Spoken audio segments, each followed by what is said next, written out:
জুলাই গণঅভ্যুত্থান নিয়ে কাজ করতে গেলেই জুলাই গণঅভ্যুত্থান যে স্মৃতি জাদুঘর হচ্ছে কিংবা এর বাইরেও যে উদ্যোগগুলো গ্রহণ করা হয়েছে সেগুলোর বাজেট নিয়ে কিংবা কত অর্থ খরচ হচ্ছে এটা নিয়ে একটা মহল অনেক সময় প্রশ্ন তোলার চেষ্টা করে। আপনারা জানেন যে আজকে আমরা মূলত এই জুলাই স্মৃতিস্তম্ভের ভিত্তিপ্রস্তর স্থাপন করলাম।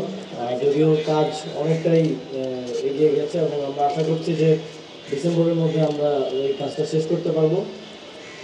জুলাই গণঅভ্যুত্থান কে স্মরণে রাখার জন্য অন্তর্বর্তীকালীন সরকার নানা রকম উদ্যোগ গ্রহণ করেছে, যার একটি অংশ হচ্ছে এই জুলাই স্মৃতিস্তম্ভ।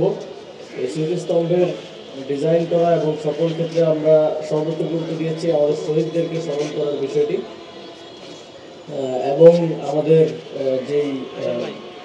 জাতির যে ইতিহাস সেই ইতিহাসটা তুলে ধরার চেষ্টা করা হয়েছে। এ ধরনের কাজে সাধারণত ডিজাইনেই মূল পরিশ্রম এবং সময়টা যায়, এখন প্রকৃত কাজ বাস্তবায়নের পথে আছে।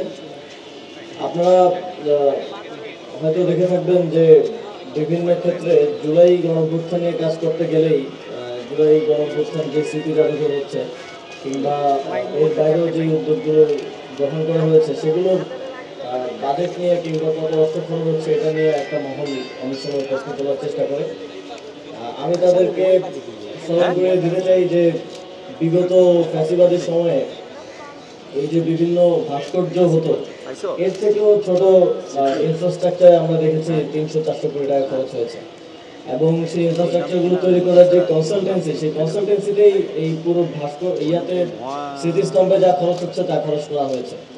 তখন ফ্যাসিবাদের ভয়ে হোক কিংবা তাদেরকে সমর্থন দিয়েই হোক, এই লোকগুলোকে আমরা কথা বলতে দেখতাম না কিংবা অর্থ নিয়ে বাজেট নিয়ে কথা বলতে দেখতাম না। এখন তাদেরকে আমরা এটা নিয়ে কথা বলতে দেখি, কারণ এটা জুলাই নিয়ে হচ্ছে। এই বিষয়টা কোনোভাবেই জনগণের অর্থের প্রতি বা দায়বদ্ধতার জায়গা থেকে তারা বলে বলে আমরা মনে করি না। আমরা মনে করি যে তারা এটা রাজনৈতিক উদ্দেশ্য প্রণোদিতভাবে এটা নিয়ে আলোচনা করে এবং জুলাই গণঅভ্যুত্থানকে যেন স্মরণে রাখার মতো কোনো কাজ না করা যায় সেজন্য এই একটা চাপ রাখার চেষ্টা করে।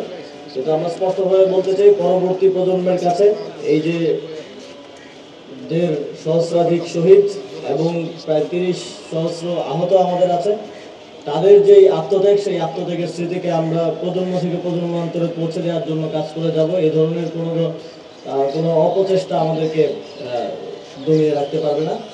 তো জুলাই গণঅভ্যুত্থানের স্মৃতিস্তম্ভ আপনারা দেখেছেন, গণপূর্ত এবং স্থানীয় সরকার বিভাগের যৌথ ইয়েতে জুলাই মাসে সারা দেশে স্মৃতিস্তম্ভ স্থাপন করা হয়েছে ইতিমধ্যেই। ঢাকায় শাহবাগে আছে, তবে এটাকে আমরা বিশেষভাবে একটা জুলাই স্মৃতিস্তম্ভ করার পরিকল্পনা অনেক আগেই নিয়েছিলাম, শুরুর দিকেই। তো এখন এই কাজটা বাস্তবায়নের দিকে যাচ্ছে। এই কাজের বাস্তবায়নের সাথে ঢাকা দক্ষিণ সিটি কর্পোরেশন সহ যারা জড়িত আছেন, সংশ্লিষ্ট আছেন, যারা দিনরাত পরিশ্রম করে যাচ্ছেন, সকলকে ধন্যবাদ ও কৃতজ্ঞতা জানিয়ে এবং জুলাই গণঅভ্যুত্থানকে স্মরণে রাখার জন্য সরকারি বেসরকারি যেভাবে পারে সেভাবে কাজ করার জন্য আহ্বান জানিয়ে আমি আমার বক্তব্য শেষ করছি।